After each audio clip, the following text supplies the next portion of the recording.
BRS అధినేత కేసీఆర్ కు Kaleshwaram commission నోటీసులు ఇవ్వటాన్ని ఎఫ్డీసీ మాజీ చైర్మన్ వంటేరు ప్రతాప్ రెడ్డి ఖండించారు. సీఎం రేవంత్ రెడ్డి సంతృప్తి పడటం కోసం నోటీసులు ఇచ్చారని మండిపడ్డారు. రేవంత్ రెడ్డి పైశాచిక ఆనందం పొందటం కోసం కేసీఆర్ కు నోటీసులు ఇచ్చారని ఆగ్రహం వ్యక్తం చేశారు. గజ్వేల్ ఎమ్మెల్యే క్యాంపు కార్యాలయంలో వంటేరు ప్రతాప్ రెడ్డి మీడియాతో మాట్లాడారు. రాష్ట్రంలో 2,67,00,000 మెట్రిక్ టన్నుల ధాన్యం రావడానికి కారణం కేసీఆర్ అని గుర్తు చేశారు. తెలంగాణ జాతిపిత, తెలంగాణ రాష్ట్ర మార్గదర్శి అయినటువంటి కేసీఆర్ గారి మీద కమిషన్ నోటీసులు ఇవ్వడాన్ని తీవ్రంగా ఖండిస్తున్నాం.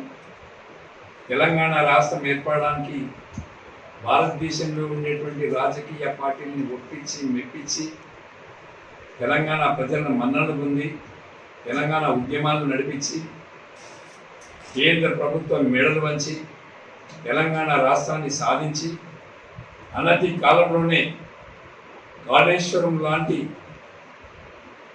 పెద్ద ఎత్తిపోతల పథకాన్ని నిర్మాణం చేసి తెలంగాణ రాష్ట్రంలో రైతాంగానికి అండదండగా నిలబడి తెలంగాణ రైతుల్ని కోటీశ్వరం చేసినటువంటి రైతు బిడ్డ కేసీఆర్ గారు. అలాంటి వ్యక్తి మీద కాంగ్రెస్ ప్రభుత్వం రేవంత్ రెడ్డి గారు తన్ను జైల్లో పెట్టిందని కేసీఆర్ గారికి నోటీసులు ఇచ్చి పైచాచిక ఆనందం పొందడానికి సంతృప్తి పడడానికి ప్రయత్నం చేస్తూ ఉన్నారు.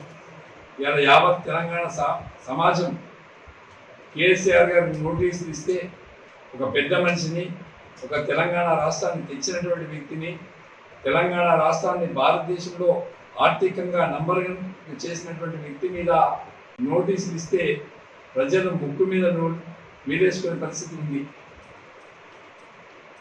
ఇవాళ రేవంత్ రెడ్డి గారు తన ఇష్టం వచ్చినట్టు పరిపాలన చేస్తూ అంటే అమలు కానటువంటి హామీలు ఇచ్చి దాన్ని మభ్యపెట్టుకోవడానికి కేసీఆర్ కుటుంబం మీద హరీష్ రావు గారికి నోటీసులు ఇవ్వడం, కేసీఆర్ గారికి నోటీసులు ఇవ్వడం అంటే ప్రజల్ని డైవర్ట్ పాలిటిక్స్ చేసుకుంటూ వాళ్ళ ఉనికిని కాపాడుకోవడానికి కాలయాపన చేసుకుంటూ తెలంగాణ ప్రజల్ని తప్పుదో పెట్టించే విధంగా ఇలా కాంగ్రెస్ సర్కార్ ఉంది. దాన్ని ప్రజలందరూ కూడా గమనిస్తున్నారు. తెలంగాణ రాష్ట్రంలో కేసీఆర్ గారు కాళేశ్వరం నిర్మాణం చేయడం వల్లనే ఇలా దాదాపు 2,67,00,000 మెట్రిక్ టన్నుల ధాన్యం వస్తుందంటే, భారతదేశానికి తెలంగాణ రాష్ట్రం అన్నపూర్ణగా మారిందంటే, ఒక భండాగారంగా మారింది అంటే దానికి కారణం కేసీఆర్.